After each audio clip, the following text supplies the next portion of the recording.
The lead coffin split with a wet, tearing sound that echoed through Sion Abbey's stone halls.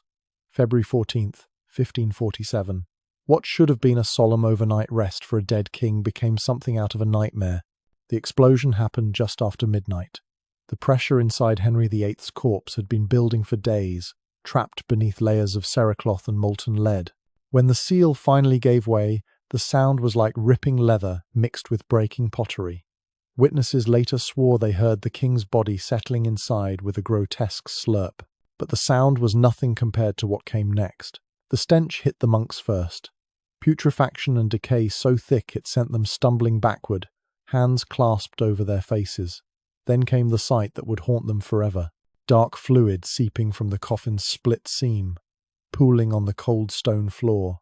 The remains of England's most powerful monarch leaking out like spoiled wine from a burst cask. The abbey's dogs found it before anyone could react. 3 of them, slinking from the shadows, drawn by the smell. They lapped at the spreading puddle while horrified monks watched, frozen in disbelief. The most feared ruler in English history, reduced to this. Edward Seymour arrived within the hour. Henry's chief advisor took one look at the scene and issued a single command. Complete silence. Anyone who spoke of this would join the king's other victims in the Tower. How did England's most powerful monarch end up as food for dogs? What sickness could transform a Renaissance prince into a rotting tyrant whose own body betrayed him in death? The answer lies buried beneath 11 years of medical reports, hushed conversations, and the desperate attempts of royal physicians to keep their king alive. To understand this grotesque ending, we need to rewind to the moment everything changed. January 24th, 1536. The thunder of hooves on frozen ground. The crash that would rot England from the inside out. Greenwich Palace. January 24th, 1536. The roar of 2,000 spectators shook the tilt-yard walls as Henry thundered down the list. Full armour. 400 pounds of man and metal on a destrier bred for war. The crowd loved their golden king. Still loved him. Even as the first grey touched his beard, even as his waist thickened from 34 to 45 inches. They cheered as he lowered his lance, picking up speed for the final pass. Then came the sound no one would forget. Not the clean crack of lance on shield, something wet and wrong. The shriek of twisting metal, mixed with the sickening crunch of bone. Henry's opponent's lance found a gap in the king's armour. Just below the helmet, the force lifted him clean from his saddle. For one impossible moment, England's monarch hung suspended in winter air. Then gravity claimed him. The impact shook the ground. 2,000 pounds of horse and armour crushing the king's body into frozen mud. The destrier rolled, thrashing, its weight grinding across Henry's legs. Spectators later swore they heard the snap echo off the palace walls. Silence fell like a curtain, the kind of silence that makes your ears ring. Then, Anne Boleyn's scream cut through it, high and sharp as breaking glass. For 2 hours, Henry VIII lay unconscious in the mud. 2 hours where England had no king. Physicians scrambled through the crowd, their medical bags clattering. The Duke of Norfolk pushed through, shouting for space. But no one moved. They just stared at their monarch's still form. Sir Anthony Browne knelt beside the king, pressing his ear to the cold breastplate. Nothing. Then nothing. Then nothing. The crowd held its breath with him. Here's where it gets truly horrific. When Henry finally gasped back to consciousness, blood bubbled from his lips. But that wasn't what made the physicians exchange terrified glances. It was his left leg, the one the horse had crushed. Thomas Vicary, the king's surgeon, peeled back the twisted metal. The smell hit him first. Not just blood. Something else. Something that shouldn't come from a fresh wound. Rot. The old jousting wound from 1524 had split wide open. 12 years of careful healing destroyed in seconds. Bone gleamed white through torn muscle. But worse was the colour spreading from the edges. Purple-black. Like week old meat. Vicary's hands shook as he pressed linen to the wound. The cloth soaked through instantly. Not with fresh blood. With something darker. Thicker. They carried Henry to his chambers on a door ripped from its hinges. Each step brought fresh moans from the semi-conscious king. Behind them, stable boys threw sand over the puddle of fluids he'd left behind. Anne Boleyn waited in the royal apartments. 5 months pregnant with what Henry desperately hoped would be his son. When they brought him in, she took one look at his grey face and collapsed. The miscarriage started within hours. As physicians worked frantically on Henry's leg, Anne's ladies tended to her in the next room, twin tragedies unfolding with only a wall between them. The air Henry needed, bleeding away while he himself leaked into bandages. Norfolk found Vicary in the corridor at dawn, the surgeon's doublet still stained with the king's blood. The conversation was short. Whatever happened in that tilt yard, whatever Vicary had seen when he opened that wound, it never happened. The king suffered a minor fall, nothing more. But the smell lingered in the chamber, that sweet sick stench of decay. Servants whispered about the pile of bloody linens, too many for a simple jousting accident, and the way Vicary had looked when he emerged from the king's chambers, like he'd seen his own death warrant written in rotting flesh. For 3 days, Henry drifted in and out of consciousness. When he spoke, he made no sense. Called for his mother, dead 30 years, shouted at Cardinal Wolsey, dead 6. The fever spiked so high they packed him in snow. On the 4th day, he woke lucid. The first thing he did was order Anne from his sight, blamed her for the fall, for the miscarriage, for the leg that throbbed with each heartbeat. That leg would never heal, not properly. The wound that opened that January day would weep and drain for the next 11 years, growing larger, growing hungrier, eating Henry from the inside out. But the wound that opened that day would never close again. Every morning for 11 years, Henry woke to the smell of his own rotting flesh. The servants knew the sound by heart. First, the groan as consciousness returned, low and guttural, like a wounded boar. Then the wet gasp as the pain hit full force. Finally, the crash of whatever sat nearest the bed, hurled against the wall in rage. Thomas Heneage drew the short straw that February morning in 1542. He stood outside the king's chamber, silver basin balanced in trembling hands. Inside, he could hear Henry trying to sit up. The bed frame creaked under 400 pounds of diseased monarch. "Get in here." The roar shook the oak door.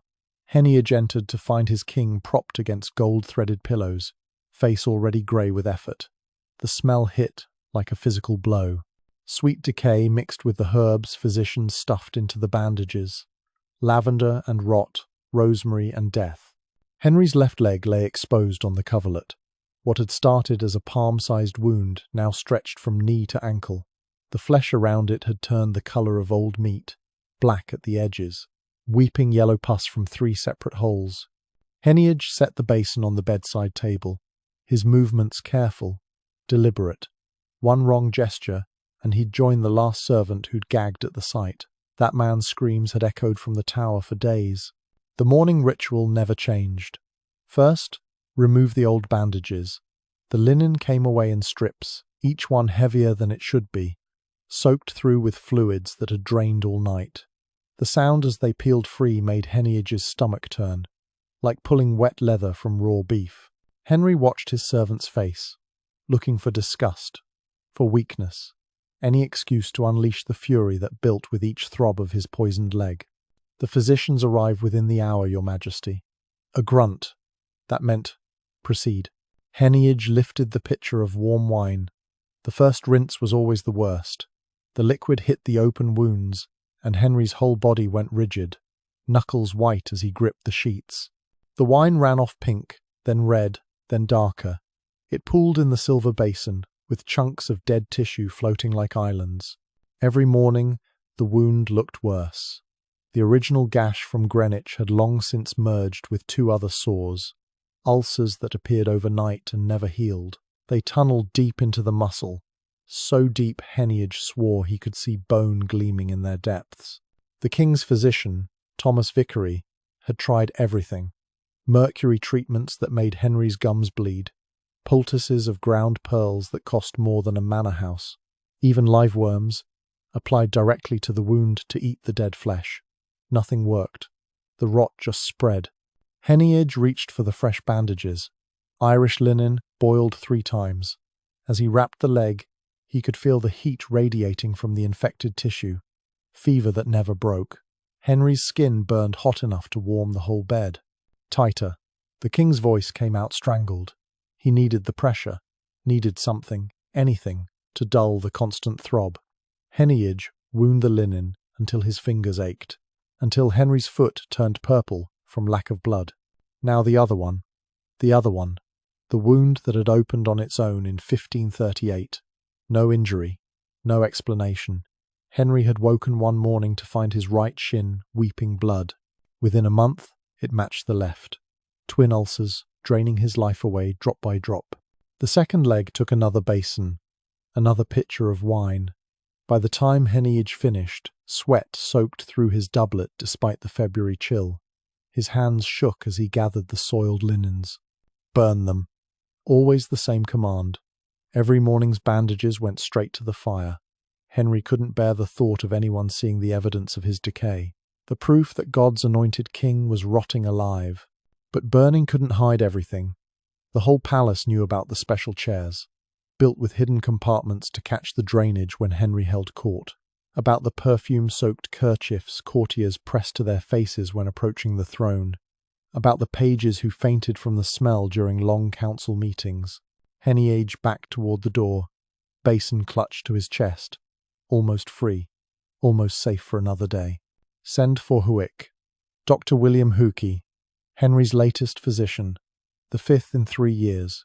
The others had fled, been imprisoned, or simply disappeared when their treatments failed. Huick had lasted 6 months so far. A record. The doctor arrived as Henneage escaped into the corridor. They passed without acknowledgement. Both knew better than to speak of what they'd seen in the king's chamber. But Henneage caught the fear in Huick's eyes, the same fear they all carried. How long before the king's rage at his own body turned on those trying to heal it? Inside the chamber, Henry submitted to Huick's examination. The physician's hands moved with practiced efficiency, checking each wound's depth and colour, making notes in his leather journal, all while breathing through his mouth to avoid the worst of the smell. "The drainage has increased, Your Majesty." Wrong thing to say. Henry's fist crashed down on the bedside table. The basin jumped and spilled. Pus-stained wine spread across Turkish carpets. "Then stop it." Huick bowed low. "I have prepared a new treatment. Ground unicorn horn mixed with—" "Unicorn horn?" Henry's laugh came out cruel. "What next? Phoenix tears? Dragon scales?" The physician stayed bowed. Safer that way. Let the king's fury wash over him like a tide. Henry's rage burned hot but brief these days. The pain stole his stamina. Within minutes, he sagged back against the pillows, grey-faced, panting. Just make it stop hurting. For a moment, the mask slipped. Huick saw not the tyrant but the terrified man beneath, 50 years old and dying by degrees, watching his own body betray him day by day. "I shall prepare a stronger tincture of poppy, Your Majesty." The poppy helped, sometimes, but Henry needed more each week. Huick had started watering it down, terrified of killing the king with too much. A delicate balance. Too little, and Henry writhed in agony. Too much, and England would need a new monarch. The examination continued in silence. Huick measured each wound, noted the colour of the drainage, the red streaks spreading up Henry's thighs, all signs of blood poisoning advancing through the royal body. When he finished, Huick chose his words carefully. "Your Majesty's condition remains stable." A lie. They both knew it. The wounds grew larger each month. The smell grew worse. Henry's famous strength drained away like the pus from his legs. "Leave me." Huick gathered his instruments and fled. Outside, he found Henneage waiting in the corridor. They shared a look of understanding. How many more mornings like this? How many more basins of royal decay? The smell followed them as they walked, clinging to clothes and hair. Other courtiers stepped aside, knowing where they'd been. The king's chambers. The source of the sweet stench that crept through Hampton Court's halls like fog. In his private study, Huick updated his careful records. Each measurement, each observation, each failed treatment. Future physicians would study these notes, trying to understand what had consumed Henry Tudor from within. But some things couldn't be captured in medical Latin. The sound Henry made when the bandages came off, part moan, part animal growl. the way his hands shook after, from pain or rage or both. The moments when the agony broke through his royal mask and left only a suffering man behind. The wounds were bad enough, but what they did to his mind was far worse. The bronze bowls clinked as servants carried away another day's harvest of pus. 3 times daily, 7 days a week, each bowl filled with the yellowish fluid that drained from their monarch's legs. William Somer, the king's fool, pressed himself against the corridor wall as the procession passed. Even jesters knew better than to joke about the bowls. The last man who'd laughed found himself in the stocks, ears nailed to the wood. Inside the king's privy chamber, the drainage ritual had become as formal as any court ceremony. 6 physicians stood in formation around Henry's bed. Each man assigned a specific task, one to hold the bowls, one to squeeze the wounds, one to measure the output, one to record, one to apply fresh poultices, one to watch for signs of the king's explosive temper. The wounds themselves defied belief. What started as a single gash had multiplied into a constellation of holes. The largest stretched 8 inches long and 3 inches wide, deep enough that Thomas Vicary could insert his entire thumb without touching bottom. The edges curled outward like mouths, weeping constantly. The physicians had developed a rhythm. First, they pressed around each ulcer's rim. The pressure forced out streams of pus, thick as cream, sometimes pink with blood, sometimes green with deeper infection, always more than seemed possible from a living body. The sound haunted palace nights, a wet, sucking noise as the wounds drained, like boots pulling free from mud. Servants in nearby chambers stuffed rags under their doors, trying to block out the noise of their king's body emptying itself. They measured everything. 3 pints of drainage on good days, 5 on bad ones. Vicary kept detailed charts showing the correlation between the pus production and Henry's rages. More drainage meant more pain. More pain meant more courtiers sent to the Tower. The smell had become Hampton Court's defining feature. It seeped into tapestries and wooden beams.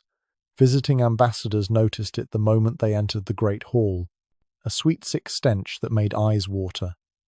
The French envoy had vomited into a golden urn during his audience, overcome by the reek of rotting royalty.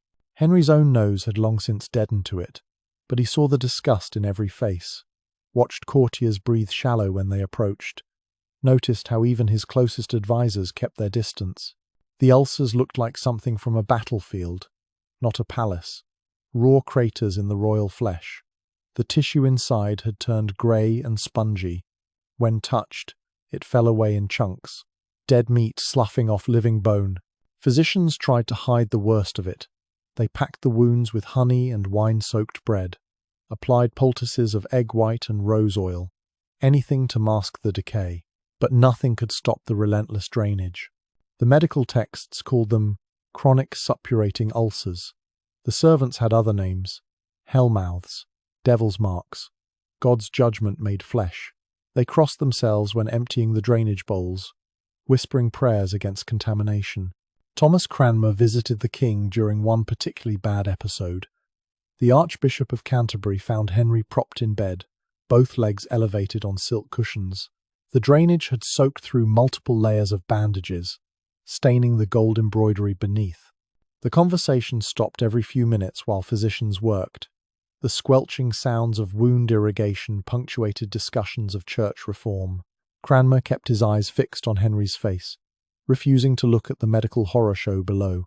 During the worst flare-ups, the ulcers produced more than just pus. Chunks of tissue floated in the drainage bowls, strips of dead muscle that had rotted away inside the wounds. The physicians collected these specimens, studying them for clues about the disease consuming their king. The infection had spread beyond the original sites. Red streaks ran up Henry's thighs like poisoned rivers. His groin swelled with infected lymph nodes the size of tennis balls. The corruption advanced week by week, claiming new territory. Palace laundresses burned through a fortune in linens. 20 sets of sheets daily, 40 towels, countless bandages, all soaked with royal discharge. The laundry fires burned day and night, sending columns of black smoke into London's sky. Henry's famous vanity crumbled under the assault. The golden prince, who'd once spent hours choosing doublets, now refused to look at his own legs. He ordered mirrors removed from his chambers, commanded artists to paint him only from the waist up. The drainage followed its own terrible schedule. Worst in the morning, after a night of accumulation, better after the noon session, building again through the evening. The physicians planned state meetings around these cycles, knowing when their king would be most lucid. The treatment attempts grew desperate. They tried burning the dead tissue with hot irons. The smell of searing flesh joined the usual stench. Henry's screams echoed through the palace as red-hot metal touched exposed nerve endings, but the wounds just oozed harder, as if angered by the assault. Dr. Huick pioneered a new approach. Maggots, fat white grubs applied directly to the ulcers to eat the dead flesh. Henry watched in horror as they writhed in his wounds, their bodies swelling with royal rot. The treatment worked, clearing away necrotic tissue, but the psychological damage proved worse than the physical relief. Courtiers adapted to their decaying monarch. They learned to stand upwind, to breathe through perfumed handkerchiefs, to time their petitions for moments between drainage sessions. The entire court choreographed around the king's suppurating legs. The worst part was the unpredictability. Some days the drainage slowed to a trickle. Henry would rise from bed, parade through court, pretend at normalcy. Then, without warning, the wounds would erupt. Pus would soak through his hose during a feast. The smell would spike mid-conversation, sending ambassadors reeling.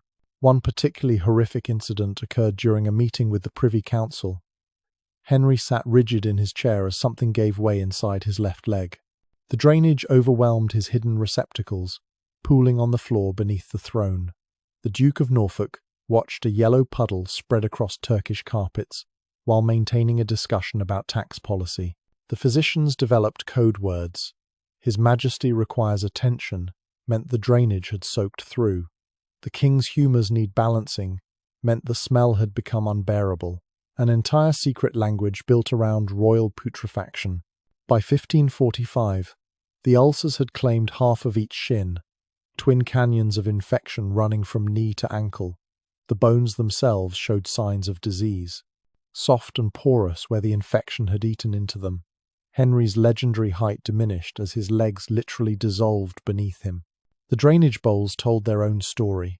What started as clear yellow fluid had darkened over the years. Now it ran brown and thick, sometimes streaked with black, the consistency of porridge mixed with blood. The physicians knew what it meant. The infection had gone too deep. It was eating him from the inside. But they dared not speak this truth. Not when Henry still wielded the headsman's axe with such enthusiasm.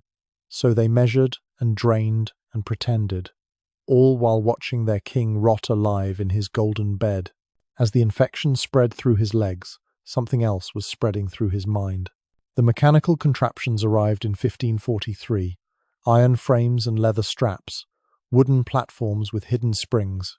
The palace engineers worked through the night, transforming Hampton Court into a maze of ramps and pulleys designed for one purpose: moving 400 pounds of dying king. The transformation started with the doors. Every entrance from the king's chambers to the great hall needed widening. Stone masons chipped away at medieval arches while Henry raged from his bed. The sound of hammers and chisels became the palace soundtrack, each strike a reminder of what their monarch had become. Sir Anthony Denny supervised the installation of the first lifting device. A chair reinforced with iron bands, wide enough to accommodate a 54-inch waist. Hidden beneath the seat, a drainage system. Copper tubes leading to collection vessels. The throne of a rotting giant. The measurements told their own horror story. 32 inches around each thigh. Arms so swollen the royal armourer gave up trying to fit gauntlets. The magnificent athlete who'd once vaulted onto his destrier now needed 3 men just to stand. Denny watched the test run in silence. 4 servants strained against the ropes, hauling the empty chair up a specially built ramp. The wood groaned under its own weight. When they finally got Henry into it, the frame would need to support more than any siege engine. The worst moments came during the transfers. 8 men, working in choreographed desperation, 2 at each limb, lifting on the count of 3. the king's face purple with humiliation and fury as they hoisted him like cargo. Sometimes the drainage would start mid-lift, pus running down their arms as they struggled to move him gracefully. Palace corridors echoed with new sounds. The squeal of wheels on stone, the creak of reinforced floorboards, the grunt of servants pushing the mobile throne. Henry had ruled through fear for years.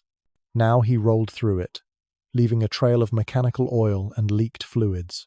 Thomas Cromwell's son Gregory witnessed one catastrophic morning. The lifting mechanism jammed halfway through, raising Henry from bed. The king hung suspended, neither lying nor sitting. His weight pulled against the leather straps until they cut into swollen flesh.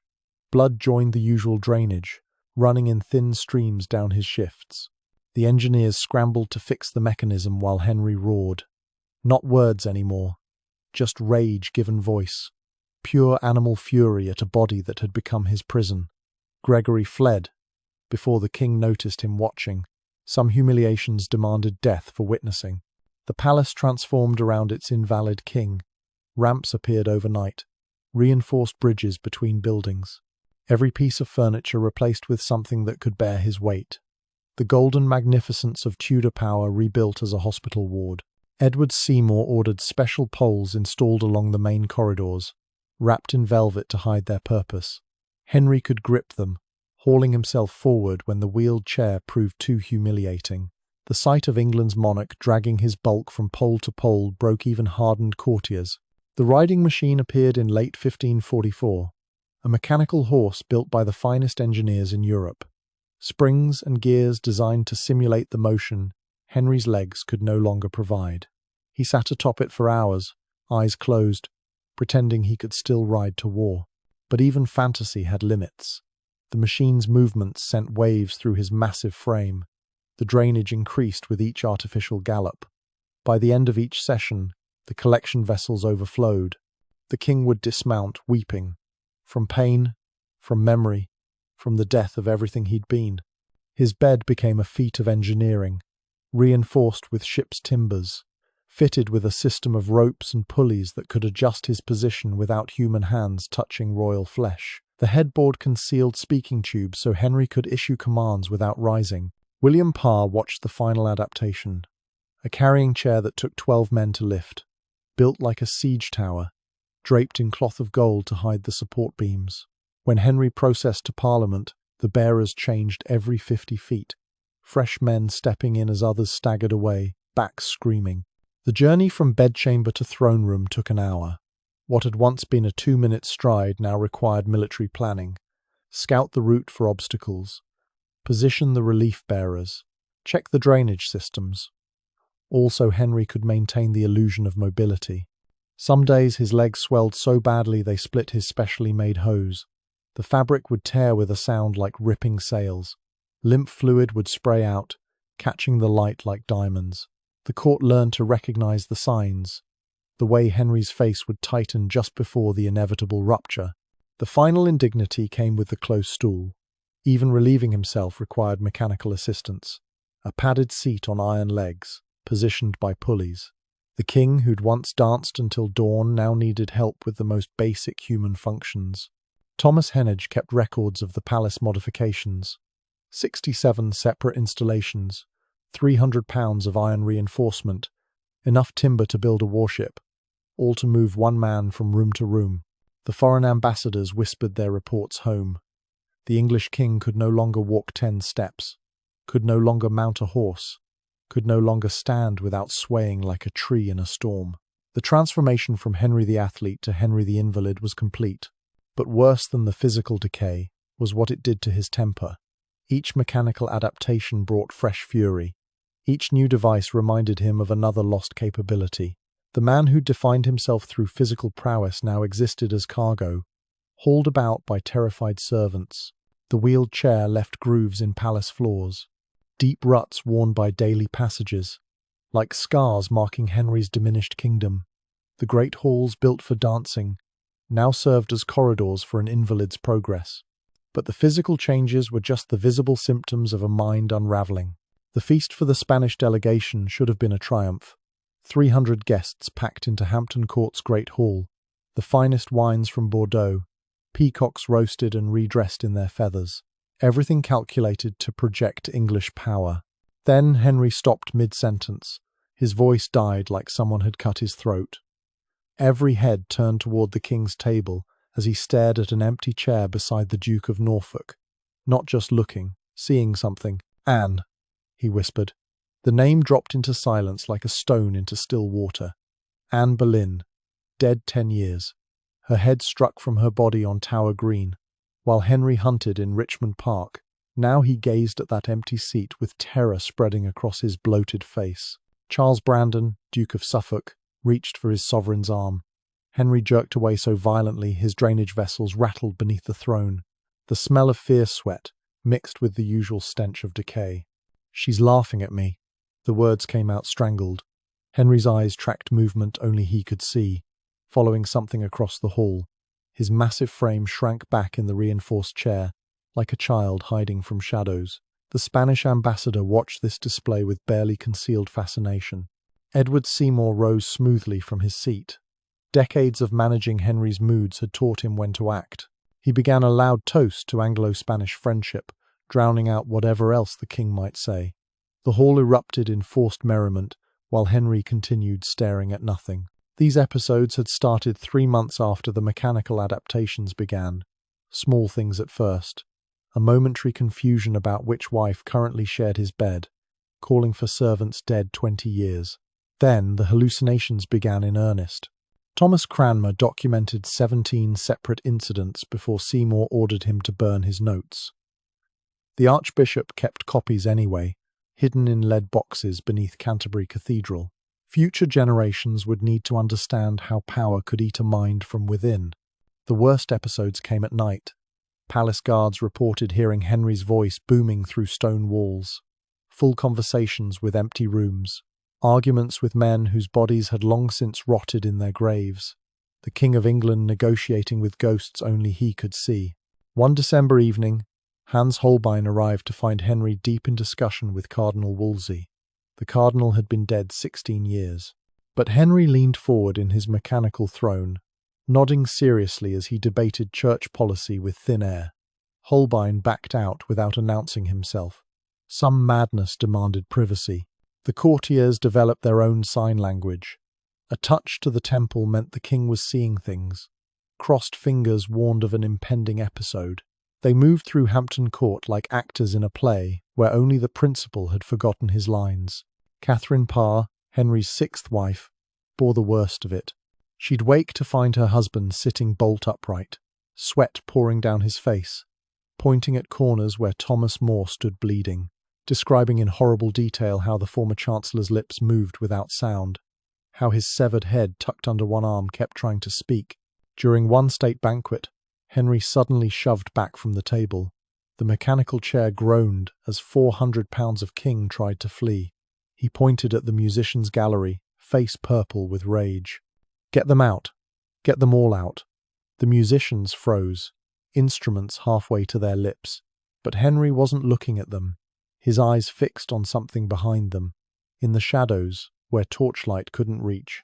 "The Carthusian monks," he gasped. "Can't you see them?" No one could, but Henry described in terrible detail the men he'd had drawn and quartered for refusing his supremacy, how their bodies stood reformed, holding their own intestines like party favours, dancing to music only the dead could hear. The episode lasted 20 minutes. The entire court sat frozen, while their king battled invisible demons. When it finally passed, Henry slumped in his throne. The drainage from his legs increased tenfold, as if terror itself liquefied inside him. William Butts, one of Henry's physicians, risked suggesting the hallucinations might connect to the poppy tinctures. The doses had tripled as Henry's pain increased. Perhaps the medicine that numbed his legs also opened doors in his mind. Henry's response nearly cost Butts his head. The king grabbed a golden plate and hurled it with surprising strength. It shattered against stone, sending Spanish ambassadors diving for cover. How dare anyone suggest the visions weren't real? How dare they deny what Henry saw with his own eyes? The delusions followed patterns. Anne Boleyn appeared during feasts, always laughing. Thomas More haunted the chapel. The Carthusian monks favoured the galleries. Cardinal Fisher materialised during council meetings, dripping Thames water from his bishop's robes, each ghost tied to a specific guilt. But the most terrifying visits came from Henry's son, not Edward, safe in his nursery. The other one, Henry Fitzroy, Duke of Richmond, dead at 17, possibly poisoned on Henry's own orders to prevent succession disputes. The boy appeared at the foot of Henry's bed, asking why his father had let him die. These nocturnal visits left Henry screaming for his guards. 8 armed men would rush in to find their king battling shadows, swinging fists at empty air, begging forgiveness from corners where dust motes danced.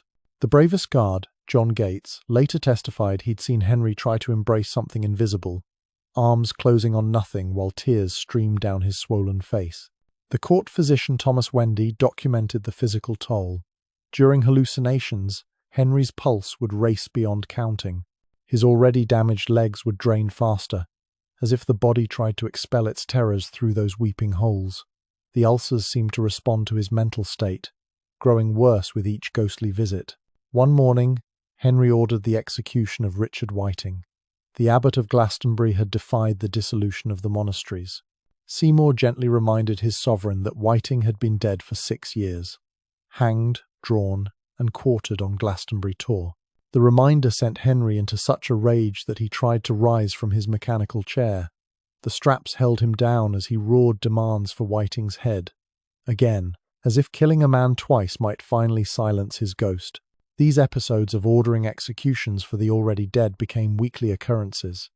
Henry would demand the arrest of men whose bones had long since been scattered by dogs, would sign death warrants for ghosts, would rage when told his victims were beyond even his reach. The servants learned to play along. Easier to pretend they'd arrested a dead man than face the king's fury. They'd return hours later claiming the execution had been carried out. Henry would nod, satisfied, until the ghost appeared again the next night. But the most chilling incident happened during a Privy Council meeting. Henry turned to an empty chair and began discussing the invasion of France. The councillors watched in horror as their king sought military advice from Thomas Cromwell, the same Thomas Cromwell Henry had beheaded 5 years earlier. The conversation lasted an hour. Henry would ask questions, pause as if listening to answers, then respond with detailed plans. At one point he laughed at something only he could hear. The sound echoed off stone walls like a madman's cackle. When he finally turned back to his living advisers, he seemed surprised to find them pale and speechless. The madness reached its peak during Catherine Howard's visit, which would have been touching if Catherine Howard hadn't lost her head 3 years prior.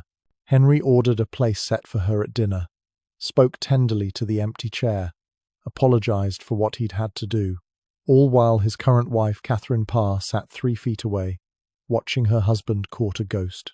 The hallucinations weren't random. Every phantom had died on Henry's orders. Every voice belonged to someone he'd destroyed. His mind had become a stage where the dead performed their final acts on endless repeat.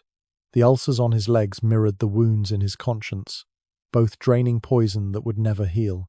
Dr. Huick noted the correlation in his private journals. The worse the drainage, the more violent the visions, as if the physical rot and mental decay were twin symptoms of the same disease. A king poisoned by his own cruelty, leaking madness and pus in equal measure. The final entry in Huicker's journal described finding Henry on his knees beside his mechanical bed.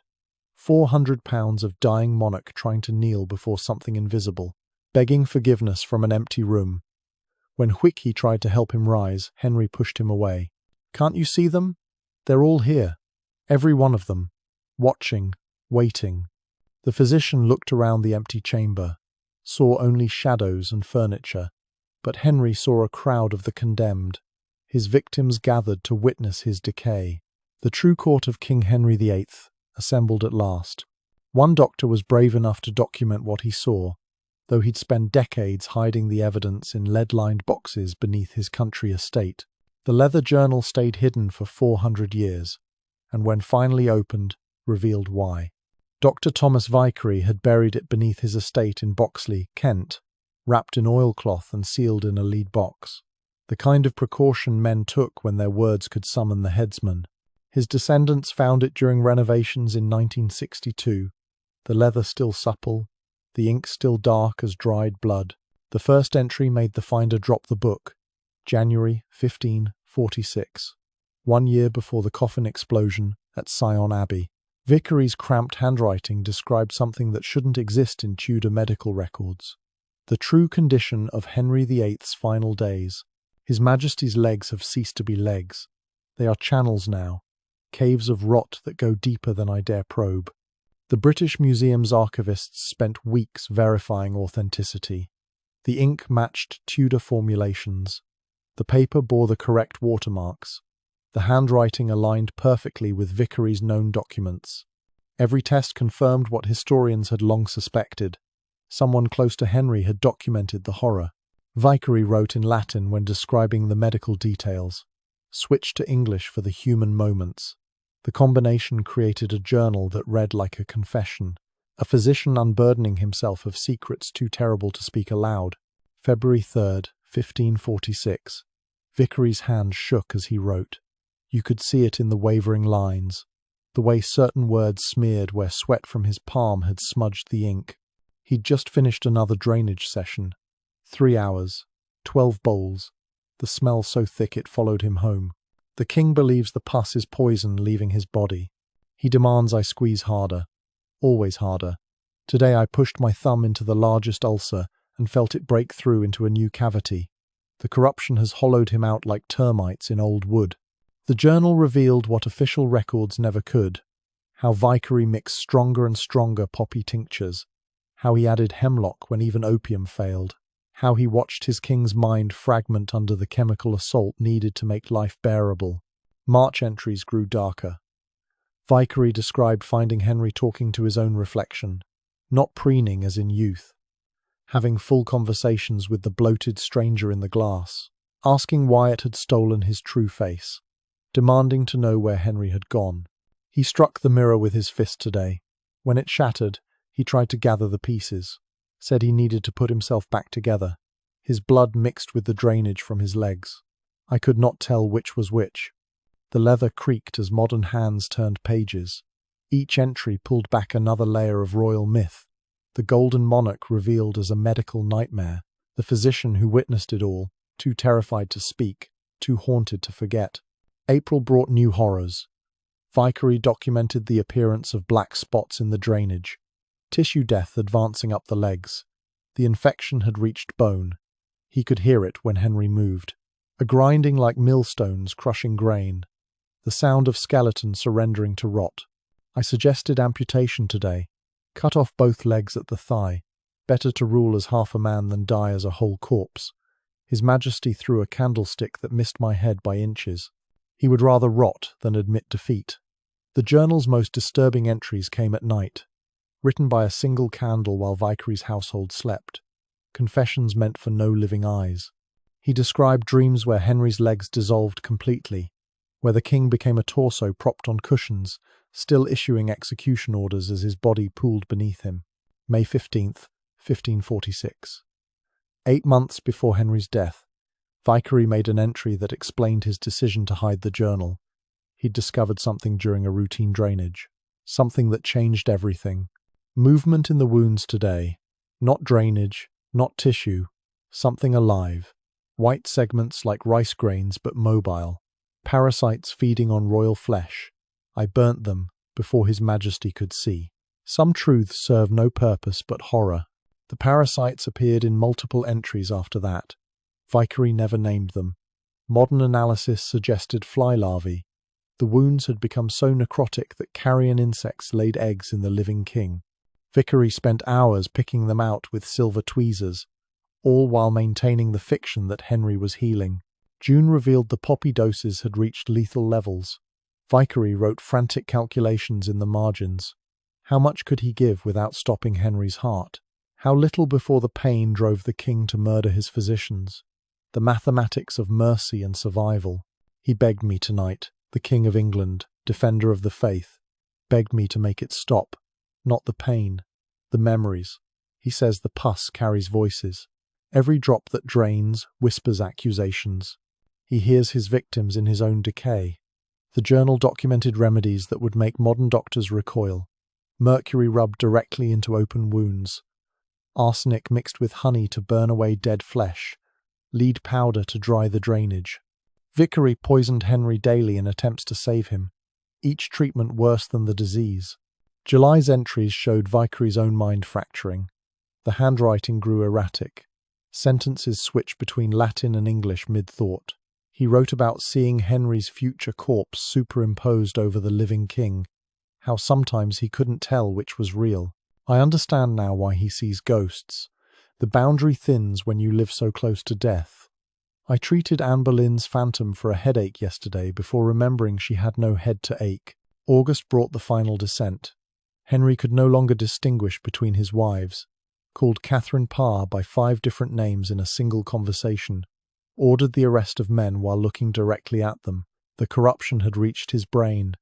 Vicary documented seizures that left the king speaking in tongues. The worst entry came in September. Vicary had discovered Henry giving orders to the drainage bowls, full military commands to ceramic vessels filled with pus, planning invasions with his own waste as generals. The physician realized the king now lived more in delusion than reality. Medicine has no remedy for a mind dissolved by its own cruelty. I can drain his legs but not his conscience. The real poison runs deeper than any wound I can reach. October's pages were stained with something that might have been tears, or sweat, or splashes from the endless bowls of corruption. Vicary wrote about finding maggots in places they couldn't have reached naturally, as if Henry's body was calling to its own destruction, inviting the earth to claim him before death officially arrived. November documented Henry's final innovation in cruelty. He'd begun threatening his own legs, promising to execute them for treason if they didn't heal. He'd demand Vicary arrest gangrenous tissue, put necrotic flesh on trial. The physician played along, holding mock tribunals for pieces of the king's own body. The final entry was dated December 29, 1546, 1 month before Henry's death. Vicary's hand was steady now, resigned. He'd made his decision. I will bury this record where no man will find it. Let future ages believe Henry died of natural causes. Let them imagine a peaceful passing. The truth serves only to prove that hell can find us before death does. The king's body has become his torture chamber, his flesh, his rack, his mind, his executioner. I have watched a man devour himself from within. May God forgive me for prolonging it. The journal ended there. But attached to the back cover, modern investigators found something else. A single page in different handwriting. A servant's account of Vicary's behavior after Henry's death. How the physician had burned all his medical tools. How he'd never practiced medicine again. How he'd spent his remaining years praying for forgiveness for keeping a monster alive. The British Museum sealed the journal after initial study, declared it too disturbing for public display. But copies circulated among historians, each reader coming away with the same conclusion. Henry hadn't just died. He'd decomposed while still breathing, a living corpse commanding an empire while parasites fed on his flesh. Vicary's journal revealed the truth about absolute power. It didn't corrupt absolutely, it rotted absolutely, from the inside out, leaving behind a shell that walked and talked and ordered executions while death nested in its wounds. These notes described Henry's final days in detail no one was meant to read. On January 27, 1547, Henry couldn't speak, but his eyes screamed. The bedchamber reeked of endings, not just the familiar stench of drainage and decay, something sharper, the metallic tang of blood in laboured breath, the sour smell of organs shutting down. Thomas Wendy pressed his ear to the king's chest and heard fluid rattling in royal lungs. 4 physicians surrounded the massive bed. None dared meet Henry's gaze. Those eyes, once bright with intelligence and cruelty, now bulged with animal panic. He knew, even through the fog of poppy and hemlock, he knew death had finally come to collect. The king's mouth worked soundlessly, lips forming words his throat couldn't voice. Archbishop Cranmer leaned close, trying to decipher the shapes. Was it prayer, confession, or just the final curses of a tyrant refusing to surrender? Henry's right hand clawed at the sheets. The fingers, swollen like sausages, left red marks on white linen. His left arm hung useless, paralyzed by the stroke that had stolen his speech 3 days prior. The strongest monarch in Europe reduced to half a man gasping in his own fluids. The drainage from his legs had turned black. Vickery noted it in his final medical report before burning all other evidence. No longer pus, but something worse. The liquefied remains of tissue that had given up the fight. Henry's body was dissolving from the extremities inward. Catherine Parr knelt beside the bed, maintaining her vigil. She'd endured 18 hours of this death watch, listening to her husband's breathing grow shallower, watching his face cycle through purple and grey. The queen who'd survived where 5 others hadn't would witness the monster's final moments. Edward Seymour paced the antechamber. Every ragged breath from the bedchamber made him pause. How much longer? The kingdom balanced on each exhale. Plans within plans waited for that final silence. Young Edward needed protection. England needed leadership. And Seymour intended to provide both. The physicians tried one last treatment. Dr. Wendy produced a vial of concentrated stimulant, something to shock the failing heart back to rhythm. He poured it between Henry's slack lips, watching the throat convulse as instinct forced it down. For a moment, the king's eyes focused. Recognition flickered. Henry saw the circle of faces, his wife, his doctors, his counsellors. The architectural bones of power he'd built waiting to feast on his corpse. His mouth stretched in what might have been a smile or a snarl. Then came the seizure.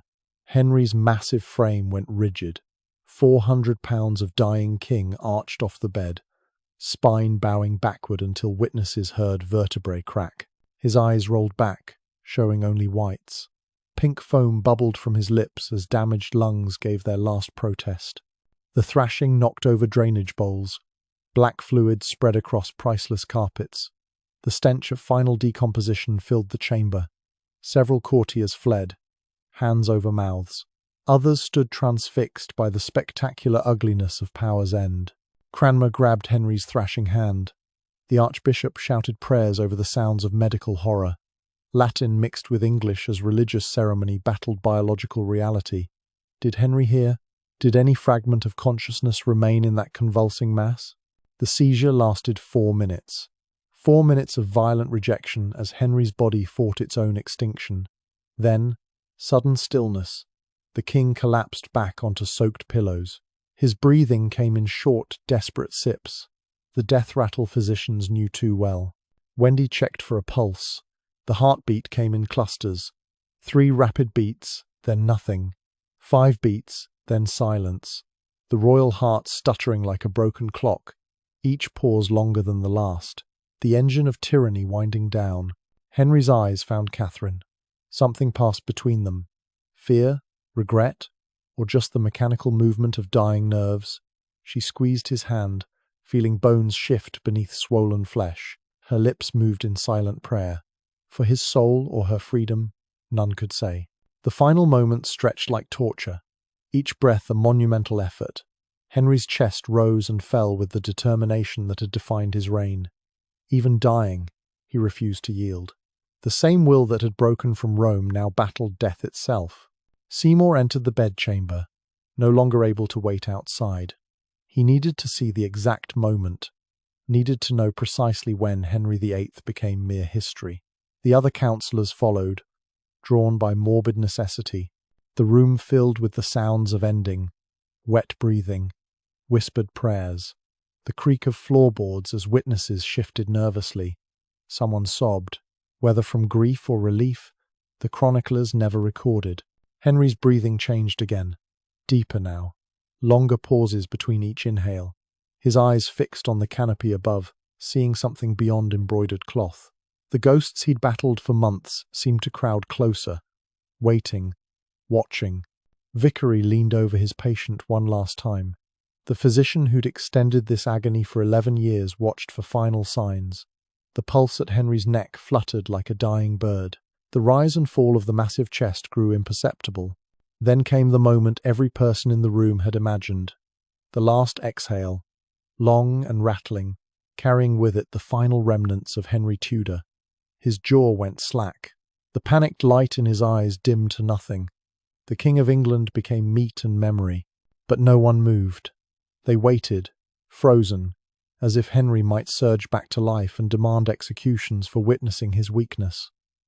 The silence stretched until it became unbearable. Finally, Wendy reached out with trembling fingers and closed the royal eyes. "The king is dead," he whispered. The words released them from their spell. Seymour immediately took charge, issuing orders with the authority of a man who'd rehearsed this moment. "Seal the chamber. Summon the embalmer. Prepare the official announcement. Control the narrative." As councillors scattered to their tasks, Catherine Parr remained beside the corpse.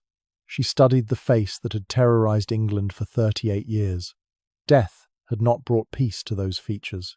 Even in extinction, Henry's expression held traces of the fury that had defined him.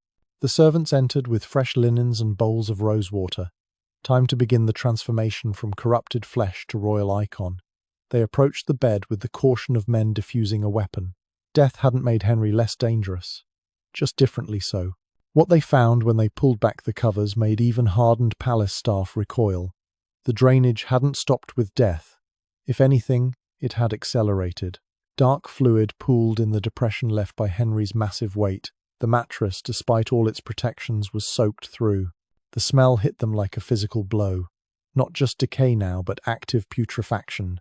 Henry's body, held together by will alone, had begun dissolving the moment that will departed. The corruption that had eaten at him for 11 years finally claimed total victory. Vickery supervised the initial cleaning. They would need to work fast. The body was breaking down at an unprecedented rate. Whatever had kept Henry's flesh from complete dissolution had died with him. Now nature rushed to claim what had been denied so long. The physicians drained 16 bowls of fluid from the legs alone. The ulcers, no longer restrained by living tissue, had opened into gaping chasms. Vickery could see bone through the largest wound. Not white bone, but black, riddled with infection that had turned skeleton to chalk. They wrapped the king in layer after layer of cerecloth, each wrapping soaked through within minutes. The embalmers worked in shifts, overwhelmed by the sheer volume of corruption flowing from the royal corpse. They'd prepared kings before, but never one so eager to dissolve. The lead coffin arrived at midnight, triple thick, specially reinforced. Even so, the craftsmen exchanged worried glances. They'd seen the fluid seeping through door cracks, smelled the aggressive decay. This coffin would need to hold more than a body. It would need to contain an organic explosion waiting to happen. As they prepared to seal Henry inside, one final indignity occurred. The body, bloated with gases, released a sound like tearing leather. Every person in the chamber froze as the corpse seemed to sigh, then laugh. The king's final statement on mortality. When his heart finally stopped, the real nightmare was about to begin. Edward Seymour stood in the death chamber, calculating. 4 hours since Henry's last breath. 3 hours since the servants started burning documents in the courtyard. 2 hours since he'd sent riders to every corner of London with carefully worded messages. 1 hour since the real work began. The flames in the fireplace crackled as another bundle of papers turned to ash. Physician notes, drainage records, witness testimonies, anything that might contradict the story Seymour was already crafting. Henry VIII had died peacefully in his sleep, full of years and glory. The rest would burn. Thomas Wendy watched from the corner, hands trembling. The chief physician knew what those papers contained. 11 years of medical horror reduced to smoke and memory. Seymour caught his eye and nodded toward the door. The message was clear. Leave now. Forget everything. Live. The corpse itself presented problems.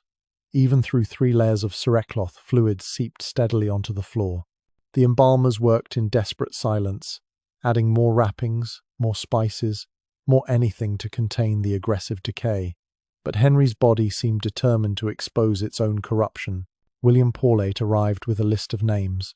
Servants who'd witnessed the death throes, guards who'd seen the drainage bowls, laundresses who'd burned the soiled linens. Each name a potential leak in the dam Seymour was building against truth. He reviewed it carefully, marking some for bribes, others for threats, a few for permanent silence. The lead workers hammered through the night. Their torches cast dancing shadows on the walls as they sealed the massive coffin. The sound echoed through empty corridors. metal on metal. Each strike a nail in the official story. The king was dead. Long live the king. Everything else was details to be managed. Seymour's system was elegant in its brutality. Every person who touched Henry's decaying body received a visitor before dawn. Some found purses of gold on their doorsteps. Others woke to find royal guards in their bedchambers. The message varied, but the meaning stayed constant. The king died well, naturally, peacefully. Remember nothing else. John Gates, captain of the guard, proved difficult. He'd seen too much, been too close. His conscience troubled him. Seymour found him in the chapel, kneeling before the altar. The conversation was short. Gates had a wife, 3 daughters, a comfortable position. Did he really want to trade all that for truth? The official records took shape in Seymour's private chambers. Secretaries worked by candlelight, creating history from whole cloth. The king had weakened gradually, spoken final words of wisdom, blessed his son, died with dignity intact. No mention of seizures, no hint of the spectacular physical collapse. Just a great monarch, passing gently into eternal rest. Meanwhile, the actual evidence burned. Vickery's medical instruments went into the furnace. The drainage bowls, carefully cleaned, joined them. Even the specialized chairs and mechanical devices faced destruction. Seymour ordered them dismantled, their parts scattered to different foundries for melting. No trace of Henry's invalidity would remain. The servants presented a particular challenge. They'd lived with the smell for years, seen the daily horror of the king's decay. Many bore scars from his rages. Seymour gathered them in the great hall while the coffin cooled in the chapel. His speech mixed promises with threats. Generous pensions for silence, the Tower for whispers, choose wisely. Margaret Shelton, one of Catherine Parr's ladies, made the mistake of questioning the narrative. She'd been in the death chamber, seen the king's final convulsions. Surely the people deserve truth? Seymour's response was swift. By morning, Margaret was on a ship to Ireland with a dowry conditional on her permanent absence from court. The real masterwork came in managing the physicians. These men knew too much, understood too deeply what had killed Henry. Seymour couldn't simply threaten them. They might be needed if young Edward fell ill. Instead, he offered them something more precious than gold: royal pardons for any future mistakes, protection from malpractice accusations. The price? Collective amnesia about Henry's true condition. Dr. Huquet proved easiest to convince. He'd lived in terror of Henry for years. The thought of finally practicing medicine without fear of execution made him eager to forget. He personally threw his private notes into the flames, watching 11 years of careful documentation curl into smoke. The palace corridors filled with new sounds that night, not the familiar squeal of mechanical chairs or the splash of drainage bowls. These were sounds of erasure, hammers breaking apart specialized furniture, saws dismantling the lift mechanisms, the systematic destruction of every adaptation that had allowed a rotting king to maintain the illusion of power. Seymour personally supervised the burning of Henry's final portraits, the ones showing him bloated and grey. Artists had been too honest near the end, capturing the monster instead of the myth. These images joined the medical records in the flames. Only the idealized paintings would survive. The golden prince, frozen in eternal youth. The hardest evidence to destroy was architectural.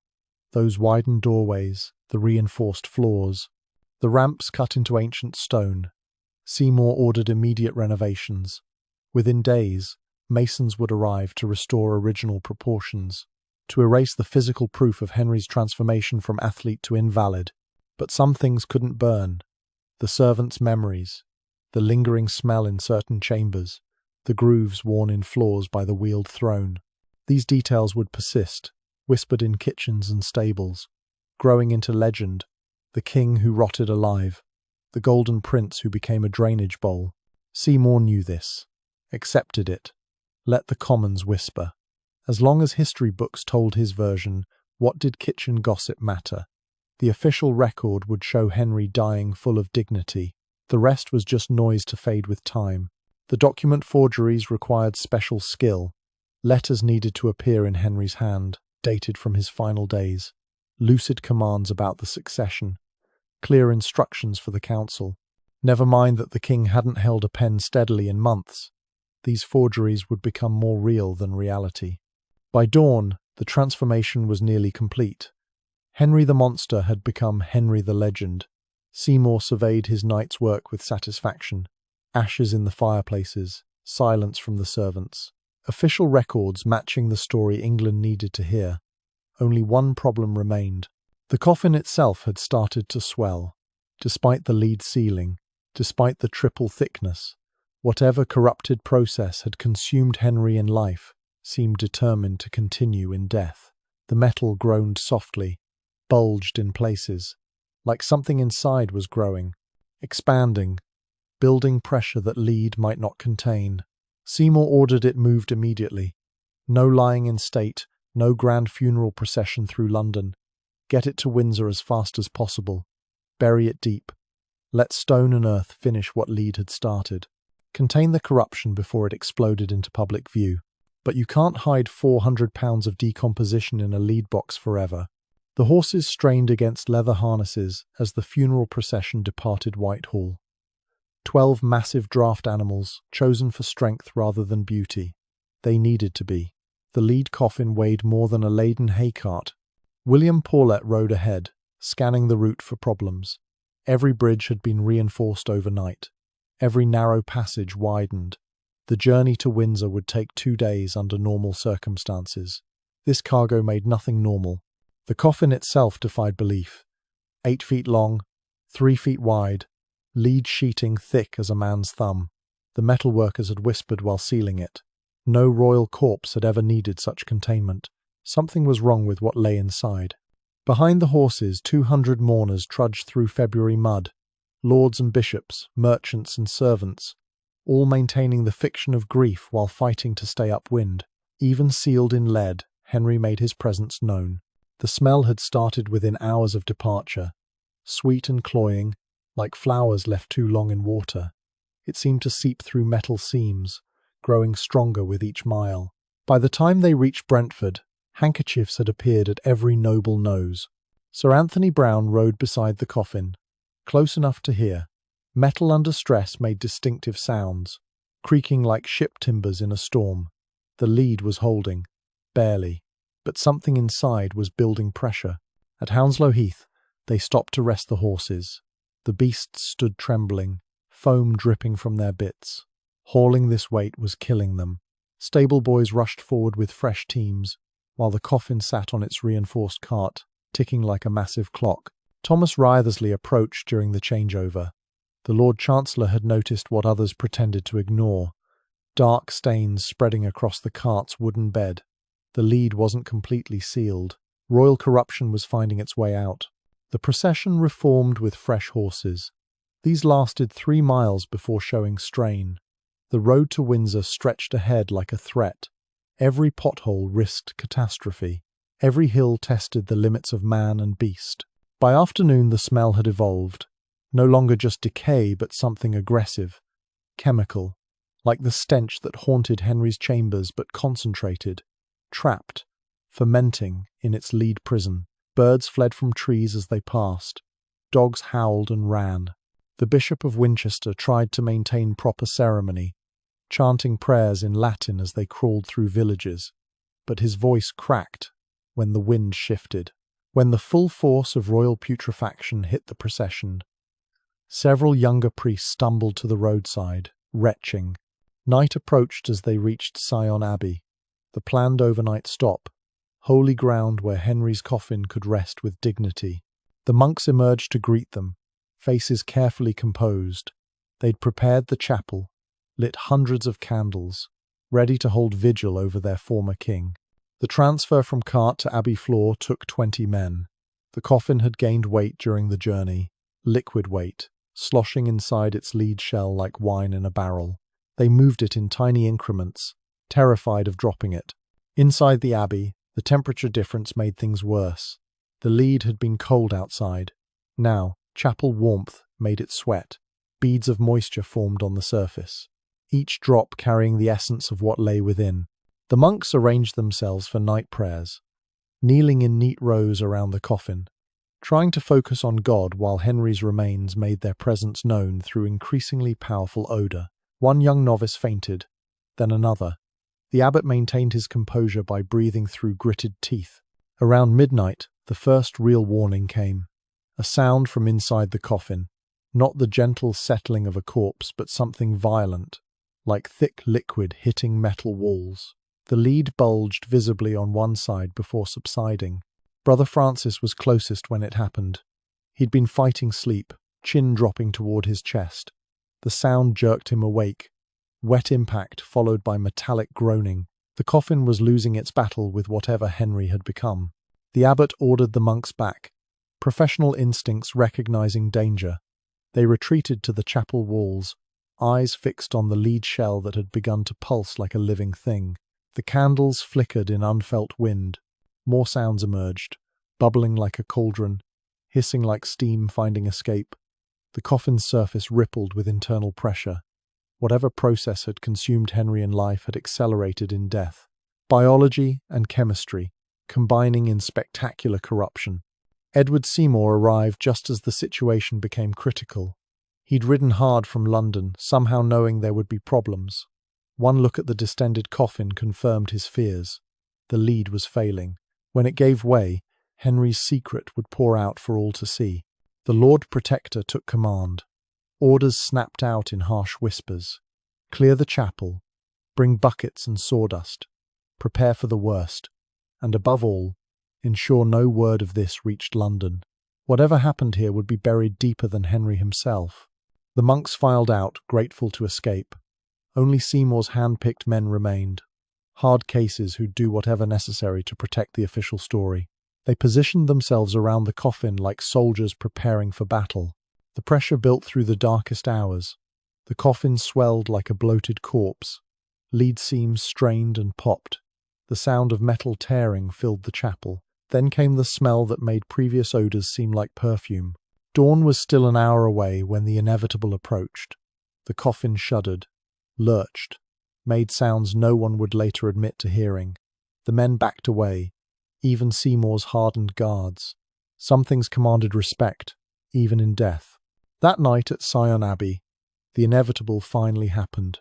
The night watchman heard it first, a sound like ripping leather followed by rushing liquid.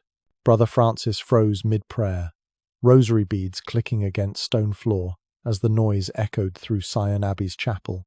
The lead coffin had finally surrendered.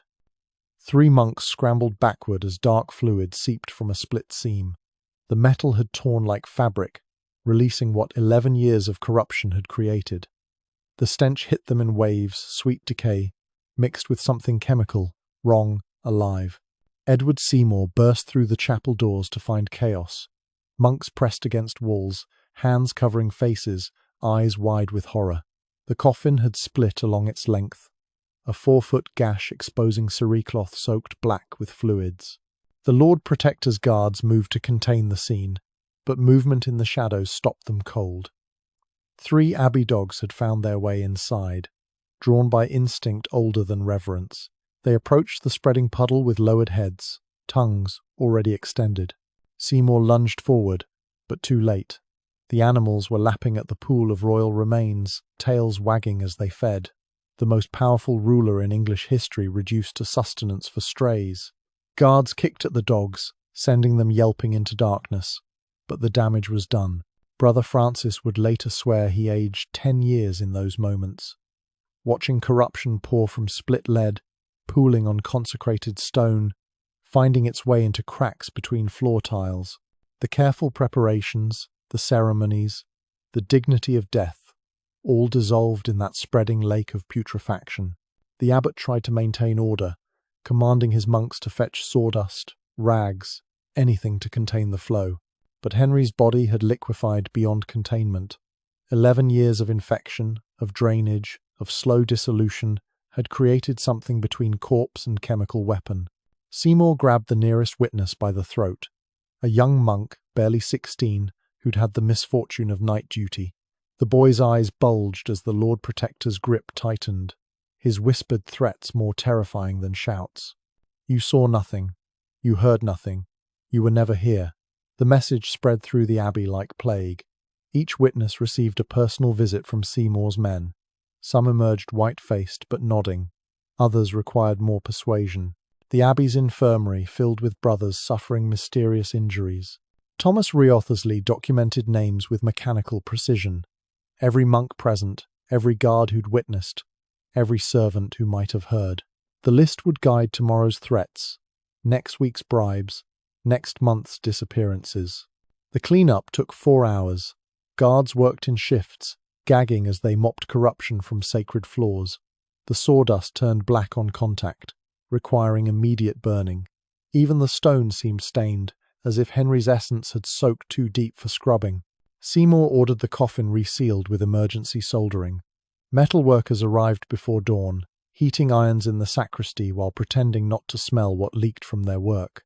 The split was patched with triple-thick lead sheets, though everyone knew it was temporary.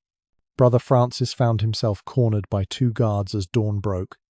They explained his options with brutal clarity. Forget this night and receive gold enough for 10 masses. Remember it and join the abbey's graveyard before noon. The young monk's survival instincts proved stronger than truth. The dogs presented a unique problem. They'd consumed royal remains, technically making them sacred or sacrilegious, depending on interpretation. Seymour ordered them killed and burned, their ashes scattered where no one would think to look for kings. Each witness received the same final warning. The king had rested peacefully at Sion. The vigil had passed without incident. The coffin had remained sealed, dignified, proper. Any deviation from this story meant tower interrogation rooms and devices that made men forget their own names. The abbot proved surprisingly cooperative. Years of surviving Henry's reign had taught him when to see nothing. He ordered his monks to silence, backing Seymour's threats with ecclesiastical authority. God's work sometimes required selective blindness. By sunrise, the chapel showed no evidence of the night's horror. Fresh rushes covered the floor. New candles replaced those that had guttered in the stench. The coffin sat pristine on its bier, lead surface polished to mirror brightness. The procession reformed with suspicious efficiency. Fresh horses, alert guards, mourners who'd learned overnight to keep their questions silent. They departed Sion with unseemly haste, leaving the abbey to its purchased silence. Only the stones remembered. In certain light, at certain angles, the stain remained visible, a shadow on sacred floor where England's greatest king had melted into memory. Servants would scrub that spot for decades, but some corruptions ran too deep for erasure. The official record showed nothing. Henry had rested peacefully at Sion, receiving prayers through the night. The monks had maintained perfect vigil. Dawn had come with dignity intact. History books would repeat this fiction until it became more real than truth. But silencing witnesses couldn't silence the truth forever. The stain on Sion Abbey's floor darkened with each scrubbing, as if Henry's essence had bonded with the stone itself. 3 weeks after the explosion, Brother Francis still found himself staring at that shadow during morning prayers. The official story had taken root like a weed. Henry VIII died peacefully on January 27, 1547. His body rested with dignity at Sion before continuing to Windsor. No drama, no horror, certainly no dogs feeding on royal remains while terrified monks watched. But lies couldn't erase what those stones had absorbed. The chapel floor remembered even when men pretended to forget. That dark outline where corruption had pooled became a testament written in mineral and decay. Edward Seymour's threats had worked too well. Every witness developed sudden amnesia about that February night. The monks who'd seen the coffin split found themselves transferred to distant monasteries. The guards who'd kicked away the dogs discovered lucrative positions in Ireland. Distance and gold bought silence more effectively than any oath. Yet the truth found other ways to surface. Servants noticed how certain abbey brothers crossed themselves when passing that particular spot, how cleaning women avoided mopping there after dark, how even rats seemed to skirt the stained stones. The medical understanding would take centuries to develop. Modern analysis of Vicary's hidden journal revealed what Tudor physicians couldn't grasp. Henry's condition went beyond simple infection. The combination of chronic osteomyelitis, untreated diabetes, and possible syphilis had created a perfect storm of cellular breakdown. His body had become a bacterial paradise. The high blood sugar fed organisms that normal immune systems would destroy. The open wounds provided highways for infection to travel. The massive doses of mercury and lead-based treatments only accelerated the internal collapse. But the physical horror paled beside its historical impact. Henry's spectacular decay shaped England's future in ways no one anticipated. Young Edward VI grew up terrified of his own body, convinced that Tudor blood carried corruption. He refused all physical activity, certain that any injury would fester like his father's wounds. Elizabeth learned different lessons from her father's rot. She crafted an image of eternal virginity, partly from watching how the body could betray. Never marry. Never let another close enough to witness weakness. Rule through mind alone, keeping the flesh's failures private. The English Reformation itself bore scars from Henry's condition. His increasing madness during the final years had produced religious policies that swung between extremes. Monasteries dissolved 1 month. Protestant reforms reversed the next. A kingdom's faith shaped by the fever dreams of a decomposing king. Sion Abbey never recovered from that night. Despite official denials, whispers spread through religious communities. The place where royal corruption had literally exploded became cursed ground. Within 5 years, the building stood empty. Even desperate homeless refused shelter, where Henry's essence had soaked into stone. The dogs that fed on the king met swift ends, but their story persisted in servant gossip. 3 strays had lapped up what remained of the most powerful man in England. The symbolism was too perfect to die. In death, Henry fed the lowest creatures, a reversal of the natural order that felt like divine judgment. The lead coffin's failure taught brutal lessons about the limits of preservation. No amount of metal could contain that level of corruption. Henry had rotted too thoroughly in life for death to offer dignity. The spectacular pressure that split the lead came from 11 years of accumulated decay finally freed from the constraints of living tissue. Seymour's cover-up succeeded in the historical record but failed in cultural memory. Official documents showed a peaceful death and dignified burial. But servants sang different songs in taverns. Mothers whispered different warnings to children. The real story of Henry's end lived on in the spaces between sanctioned history.